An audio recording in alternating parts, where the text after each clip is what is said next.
Why is poetry dead? I think we can talk a little bit about that in today's video with today's poem. Welcome to Strip Coverlet, where we squeeze the bigger picture out of literature. I'm Adrian Fort, and we are here for another poetry discussion, which will take place in two separate playlists here on the channel. Number one being the poetry discussion playlist, number two being the Robert Frost playlist. But today's poem has a simple rhyme scheme. Today's poem has a almost sing-songy type of lesson, if I can use sing-songy for the lesson as opposed to the rhyme scheme. But today's poem is one that I think was probably fairly popular, and I think if poetry were a bigger deal today, would be fairly popular today. The poem in question is known as A Girl's Garden by Robert Frost, and it reads as such. A neighbor of mine in the village likes to tell how one spring, when he was when she was a girl on the farm, she did a childlike thing. One day she asked her father to give her a garden plot, to plant and tend and reap herself, and he said, "Why not?" In casting about for a corner, he thought of an idle bit of walled off ground where the shop had stood, and he said, "Just it." And he said, "That ought to make you an ideal one girl farm and give you a chance to put some strength on your Slim Jim arm." It was not enough of a garden, her father said, to plow, so she had to work it all by hand. But she don't mind now.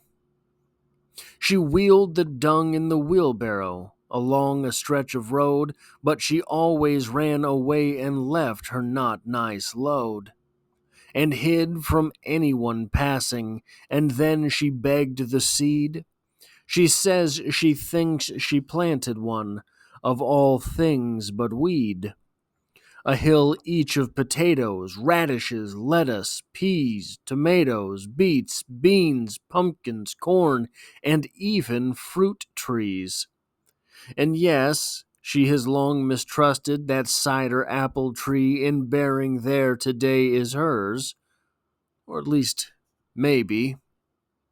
Her crop was miscellany, when all was said and done, a little bit of everything, a great deal of none.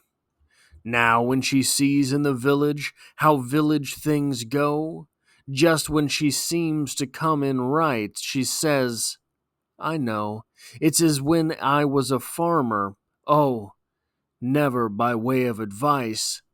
And she never sins by telling the tale to the same person twice.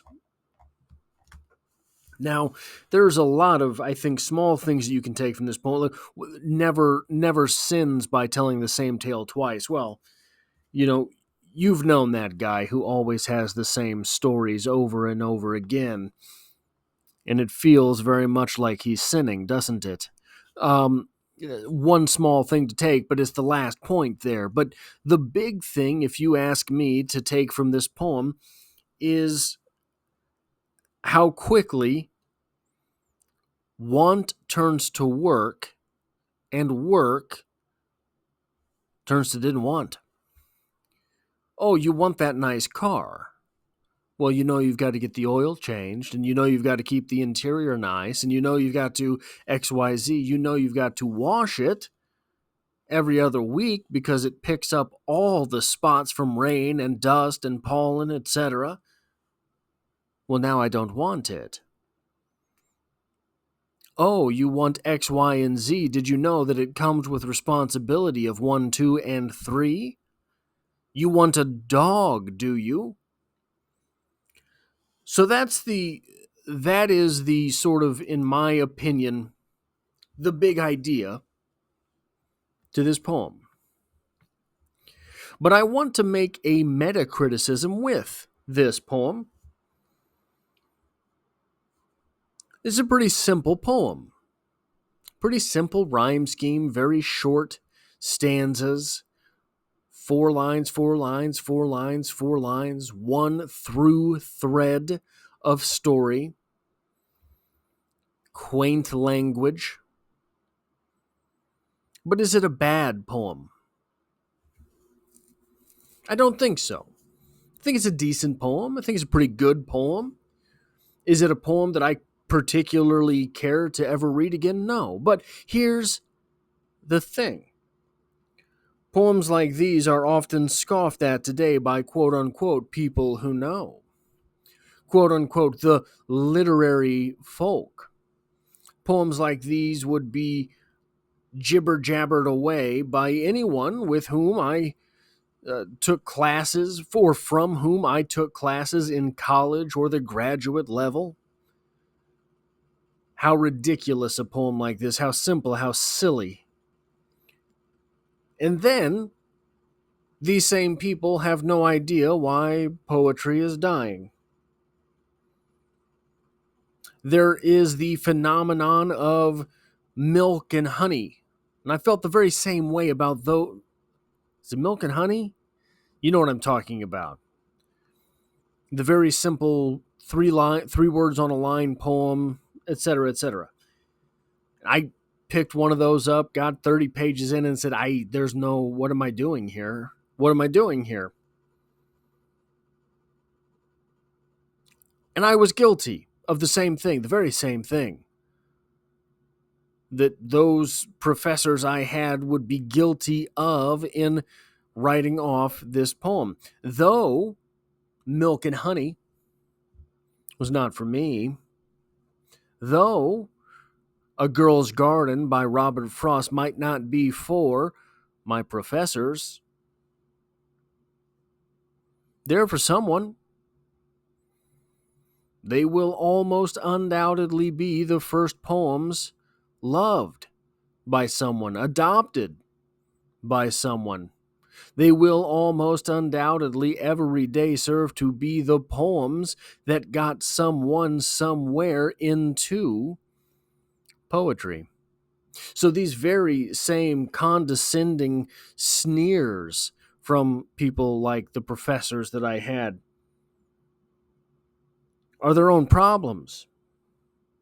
If they knew so much, perhaps Borders Books would not be out of business. If they knew so much, perhaps the poetry section at Barnes & Noble wouldn't be just one 4-foot section. Now, would it? The problem with poetry, more so than all literature, possibly more so than most things in the world, is the acquired taste mechanism behind it.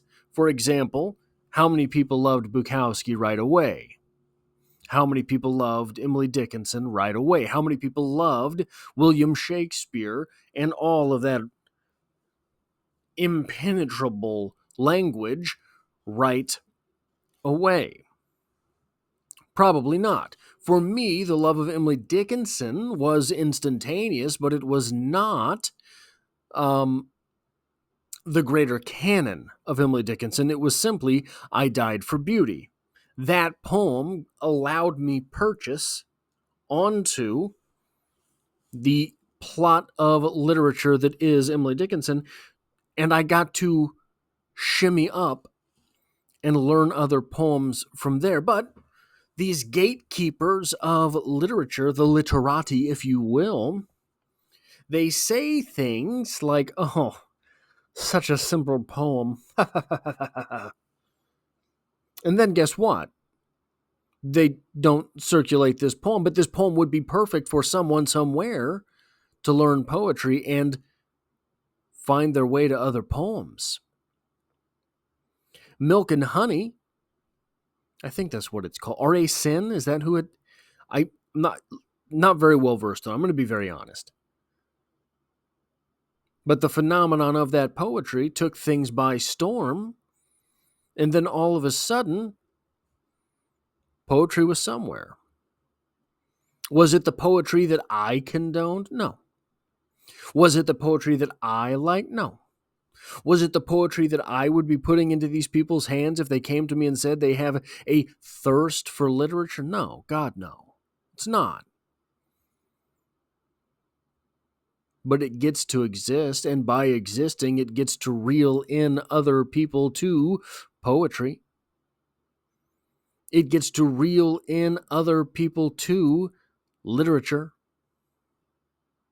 I feel that very same way about this poem, especially in today's world. I think that a poem like this that gives a very simple moral, a very easy to digest idea behind it, might be particularly effective at bringing people in. But we don't have these poems anymore. No, we have Billy Collins writing poems that are twice as boring and supposedly 5 times as sophisticated. And here I am, doing that. Again, gatekeeping myself. You shouldn't read Billy Collins, it's garbage, but Billy Collins is going to be the perfect poetry to pull someone in today somewhere. And I think that's sad that Billy Collins is going to bring someone to poetry. No, I think it's sad that even trying to have a discussion about the dangers of gatekeeping, it's almost impossible not to do it. I get to judge, right? I get to have my opinions. I think Billy Collins is garbage, and I think he's worse for poetry than he is good.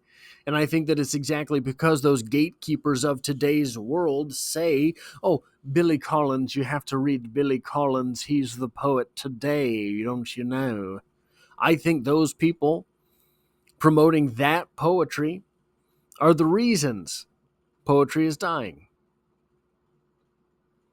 But it will not die. That's all I have for this poetry discussion. If you like or appreciate what it is I do on this channel, hitting the like button really does help me out, as it tells YouTube to share this video with other literature lovers. If you find yourself here by chance but not design, consider hitting the subscribe button in order to stick around for more poetry discussions. There are poetry discussions on the channel every Monday, and I hope to have you back for the next one.